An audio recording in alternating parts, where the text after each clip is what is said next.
Hola you guys, c'est Jas et on se retrouve pour un deuxième épisode du coup. J'espère que vous allez bien. Moi ça va par la grâce de Dieu. En tout cas, sans plus tarder, je voulais vous parler aujourd'hui des raisons pour lesquelles j'ai commencé ce podcast. Il faut savoir qu'à la base, je ne comptais pas du tout faire un podcast. Genre vraiment c'est, on pourrait dire très soudain, mais on sait très bien que le Seigneur guide toutes choses. C'est clair que c'était pas dans mes projets. Et j'ai vraiment eu la conviction du Seigneur en ce moment de faire ça. Enfin, ça fait un moment du coup que j'ai eu la conviction du Seigneur de faire ça. En fait, depuis que j'ai lancé ce projet, je me suis dit, mais Seigneur, en fait, c'est tellement bon d'être dans ta volonté, dans ce que tu veux pour nous, en fait. Hier, je priais et je remerciais le Seigneur. Enfin, j'étais en train de manger et je remerciais le Seigneur pour le repas. Et d'un coup, j'ai fait merci Seigneur aussi pour ce que tu m'as donné la chance de faire, en fait, pour ta gloire et pour t'honorer. Et d'un coup, j'ai ressenti un sentiment mais de satisfaction parce que en fait, je suis en plein dedans. Tu sais, je suis dans les projets que Dieu avait pour moi.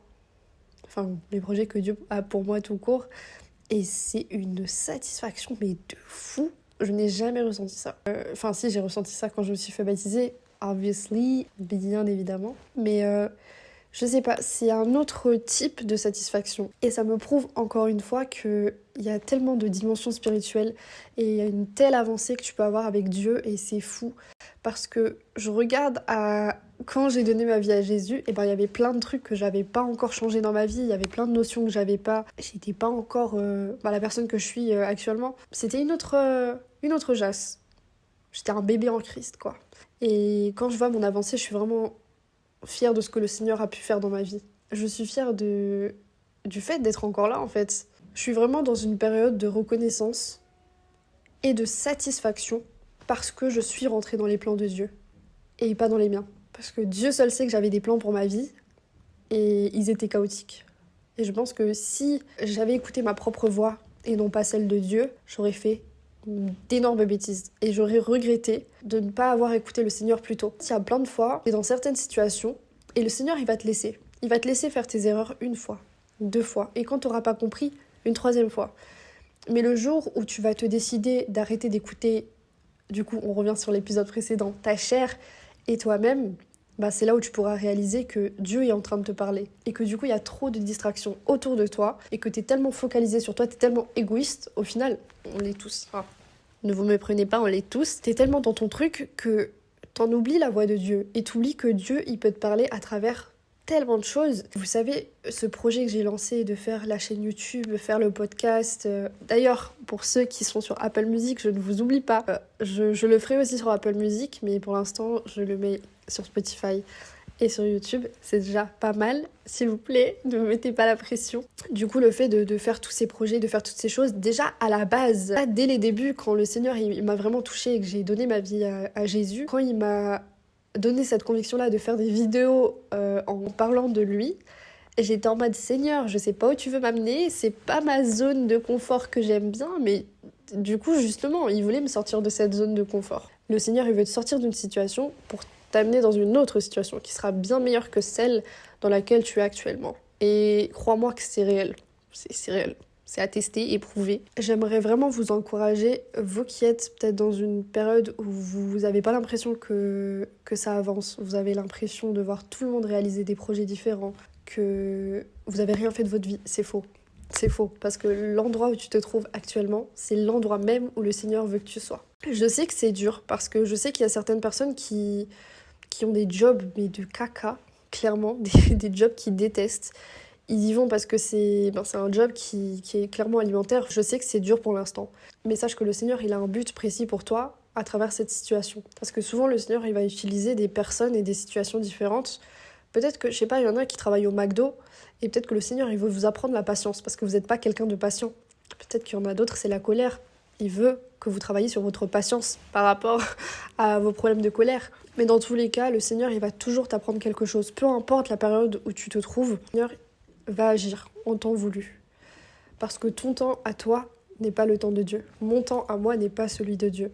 Au début, je vous parlais de la satisfaction que j'ai eue de réaliser que je suis vraiment dans les plans de Dieu dans ma vie. Et je pense qu'il y a plein de personnes qui se demandent « Mais comment tu sais, Jas, que t'es dans les plans de Dieu ? Comment t'as cette conviction-là ?» Je dirais à travers le Saint-Esprit. Parce que c'est quelque chose de tellement fort que tu peux pas le... C'est impossible de le nier, tu vois. C'est impossible de te dire ça vient pas de Dieu. Et je pense qu'il y a une paix aussi. Il y a une paix très très profonde au fond de moi. Et c'est comme si Dieu, en fait, enfin, audiblement, il me le dit pas, mais c'est comme si le Seigneur me disait, mais ma fille, c'est là où je te veux. Et c'est tellement une joie et un bonheur de ressentir cette paix qui vient de Dieu, mais c'est aussi beaucoup de sacrifices.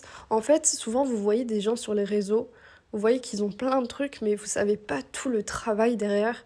Et c'est pour ça que je dis toujours, rien n'est impossible à Dieu. Il y a un verset de la Bible. C'est dans Proverbe 19, verset 21, et c'est écrit « Il y a dans le cœur de l'homme beaucoup de projets, mais c'est le dessein de l'Éternel qui s'accomplit. » Et c'est tellement vrai. On a tellement de projets dans nos vies et on pense que c'est ça, parce qu'on en est convaincu. Et on pense que, je sais pas, peut-être inconsciemment, on se dit « Seigneur, je vais là-bas, tu vois. » Mais Dieu, peut-être qu'il ne veut pas là-bas.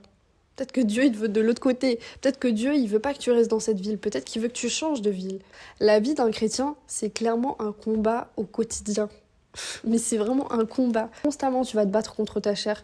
Et constamment, tu vas te battre contre l'ennemi et contre toutes les forces démoniaques, maléfiques, toutes les attaques là qu'il va lancer sur ta vie. Et chaque jour de ta vie, tu devras te lever, remercier le Seigneur pour ta journée et continuer de te battre.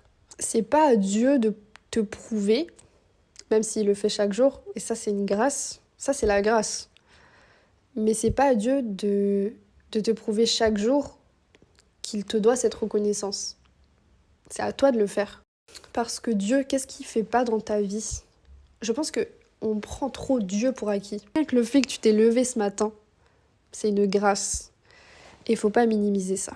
C'est pour ça que je t'invite vraiment à prendre un moment avec Dieu et lui poser toutes les questions que tu as sur le cœur. Tu sais pas si le Seigneur il va se révéler à toi. Toi qui connais peut-être pas Jésus, tu sais pas ce que le Seigneur il peut faire dans ta vie parce que tu n'as jamais eu cette expérience-là. Essaye. La thérapie, c'est payant. La thérapie avec Dieu, elle est gratuite. Je sais qu'il y a plein de fois où on a des projets dans nos vies et ça nous fait mal quand le Seigneur, il permet pas certaines choses. Mais crois-moi que c'est pour le mieux. Crois-moi que le Seigneur a mieux pour toi. On devrait être beaucoup plus attentif. Parce que c'est en étant attentif et en étant fidèle à Dieu et à sa parole, va pouvoir nous permettre d'évoluer spirituellement parlant. Parce que dans ta vie, tu vas atteindre des niveaux différents d'avancer avec Dieu. À un moment donné, tu vas tellement être discipliné dans ta foi que tu n'auras même pas de temps à donner à Satan. Tu seras tellement focalisé sur Dieu que tu pourras fuir, comme le dit la parole de Dieu. La parole de Dieu nous dit que quand il y a une tentation, de fuir. Il y a clairement écrit « fuyez ». Et je pense que quand tu es tellement ancré en Christ, le Seigneur te donne tellement une force mentale pour ne pas succomber à ces choses-là ou écouter la voix du diable, forcément tu vas avoir le réflexe de tourner vers Dieu. En fait, il n'y a pas de secret. Comment rentrer dans les plans de Dieu dans ta vie ? La discipline, l'obéissance et la foi. La foi, c'est croire sans voir. Avoir la foi en Dieu, c'est être fou. Donc sois fou pour Dieu. Vraiment, sois fou. Si les gens te traitent de fou, tant pis. Mais au moins, t'as la foi. Être obéissant, c'est-à-dire te séparer de certaines choses pour mettre Dieu en priorité. Lui laisser de la place. Clairement, lui laisser de la place. Le Seigneur, il doit avoir la place principale dans ta vie. Et le truc, c'est que toi, tu l'as remplacé par certaines personnes. Ou par certaines activités. Certaines choses autour de toi. Redonne la place qui revient à Dieu. Être discipliné, c'est la clé de toute chose. Je pense vraiment que quand tu es discipliné dans tout ce que tu fais, ta routine, elle peut que être meilleure. Et par exemple, vous voyez les athlètes de haut niveau, ils vont pas se préparer la veille de leur compétition, mais pas du tout. T'imagines s'ils se préparaient la veille de leur compétition, un marathon, mais le mec va se casser la cheville ou va se casser la jambe. Il n'est pas préparé pour ça. Un athlète de haut niveau, il va pas se préparer la veille pour sa compétition. Il va se préparer pendant des mois et des mois. C'est vraiment de l'entraînement physique. La discipline, l'obéissance et la foi. Entretiens ta relation avec Dieu. Entretiens cette relation que tu as avec ton Père. Et je vous parlerai aussi de cette notion de Père qui est assez difficile pour certains d'entre nous, qui a été difficile ou qui est encore difficile. Mais cherche l'amour de Dieu. Parce que lui, il t'a déjà trouvé. Maintenant, c'est à toi de connaître qui il est vraiment. Moi, personnellement, je trouve ça fou. Et chaque jour de ma vie, je veux apprendre à le connaître. Je veux le servir de la meilleure des manières. Des fois, je dis, Seigneur, mais je suis désolée si je te sers pas de la bonne manière, si je ne prie pas de la bonne façon. Seigneur, mais s'il te plaît, genre, corrige-moi, tu vois, genre, change mon cœur, améliore-le de jour en jour. Je veux vraiment, j'ai soif de toi. Seigneur, j'ai soif de toi. Je t'aime, j'ai soif de toi. Je veux savoir qui tu es, parce que tu me connais déjà par cœur. Et surtout que la seule personne qui était là dans les moments difficiles et où j'ai voulu en finir, c'était Dieu. Il y avait que lui. Il y avait que lui. Donc vraiment, je vous dirais d'entretenir cette relation, c'est trop important. Et même quand vous voulez pas prier, priez. Parce que le diable n'attend que ça. Le diable n'attend qu'une seule petite porte pour entrer. Et commencer à semer la zizanie. Soyez disciplinés. Vraiment, changez votre routine. Si vous devez vous lever tous les jours à 6h du matin pour prier, faites-le. Faites-le. Dans le sens où quand tu es discipliné et quand tu fais bien les choses, ben plus tard, cette discipline, tu vas la garder. Le présent, il a un impact sur le futur. Parce que ce que tu fais maintenant, c'est des graines que tu plantes pour plus tard. Et là, j'ai envie de vous sortir toute la parabole du semeur. Mais là, tu es vraiment dans une période où tu te dois d'être discipliné. Tu peux plus être la personne que tu étais avant. J'aimerais finir cet épisode-là en priant pour vous. Parce qu'on n'a jamais assez de prières. Seigneur Jésus, j'aimerais vraiment te remercier pour ce moment que je peux passer avec mes frères et sœurs. Seigneur Jésus, je te prie de les bénir, Seigneur, constamment dans leur vie.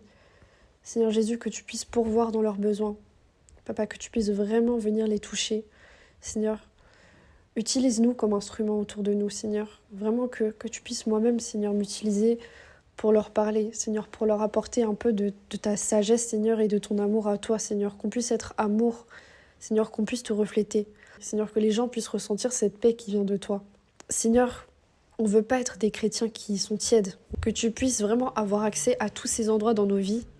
Seigneur, il y a peut-être des choses que mes frères et sœurs en Christ gardent pour eux et qui ne disent pas. Que tu puisses aussi accéder à ces endroits-là, Seigneur, dans leur cœur. Seigneur, je te prie vraiment de briser tout lien, toute chose qui ne vient pas de toi, Seigneur. On veut les chasser en ton nom tout-puissant, Seigneur Jésus. Et Seigneur, je te remets le reste de cette soirée entre tes mains. Que ton nom soit glorifié, Papa. Amen. En tout cas, soyez bénis. Prenez soin de vous. Et petit détail, je sais que vous avez vu cette petite lampe sur le côté. Et pour ceux que ça intéresse, ça vient de chez Christian Store. Il me l'avait envoyé et je crois que j'ai un code promo pour vous. Donc si jamais ça vous intéresse, je mettrai le code quelque part en bas. Et en tout cas, soyez bénis. Bisous.